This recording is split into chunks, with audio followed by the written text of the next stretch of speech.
Alright guys, today we're going to be taking a dive into some vegan international cuisine. I've really been honestly having a taste for something different, and I just been wanting to step out and learn different cultures and different recipes from those cultures, and just how they put everything together and just what it tastes like. So I decided today that I'm going to make some vegan jollof rice. I did order some vegan cookbooks. I ordered one that was Chinese. I also ordered one that was African. So I was inspired by some of the recipes that I saw in there. And I also did my own little research. Now, the only thing I couldn't find was like certain special ingredients, like scotch bonnet. I could not find that. So I had to use a habanero, which was just as hot. I learned that these recipes really use most of the same ingredients that we use, like the vegetables, peppers, and onions, but it's all about the seasonings and how you combine those seasonings to bring out the overall flavor of the dish. So this dish calls for red onions, some bell peppers. So I just sliced up some red onions, thinly sliced at that. And I just got some avocado oil and I'm just cooking it on medium heat.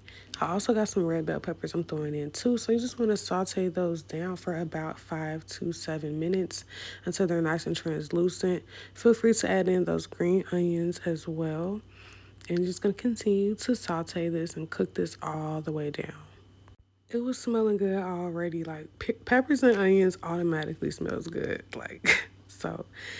Next, you're gonna add in your seasonings. This is just gonna be some ginger powder and some curry powder.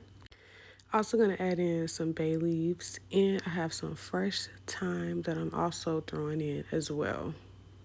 So you can tell right away, like all of these ingredients are simple, but it's just the combination that's making this dish really special. So we already got some powerful seasonings in there, like the curry. And I mean, if y'all could smell this right now, you'd just be like, I could just eat this by itself. It just smells so good. Make sure you add a little bit of salt, okay, to bring out those flavors for real, for real. Just a little bit of sea salt is gonna take it a long way. Now, jollof rice can be paired with a lot of other dishes. I just decided to pair it with some charred mushrooms, some charred oyster mushrooms. I also made some Ethiopian cabbage, which is on a previous recipe before this video, so make sure you check that out. And I also made something called a spinach stew. I cannot pronounce the original name for it, but it's a West African dish, and it's called a spinach stew. There is a name for it, I just can't pronounce it. That was really good. And I just put that all on a plate and paired it together, and it was so delicious. So once you got those ingredients incorporated and cooked down, you're going to add in your garlic and your tomato sauce.